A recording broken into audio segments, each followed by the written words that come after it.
цель которого проста и прозаична. Смена власти в стране. Формирование правительства, формирование смыслов, необходимых для кого-то другого.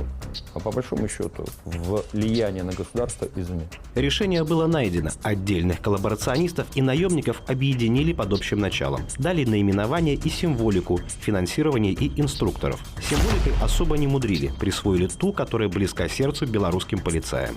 Яны выслуживаліся перед своими господарами, як только могли. Белорусский народ по-іншаму оценивал гэтых здрадников. Але что было гитлеровцам до воли белорусского народа? Мы трымаем зброю и воюем с москалями, нашими адвечными ворогами. И это не метафора, это реальность.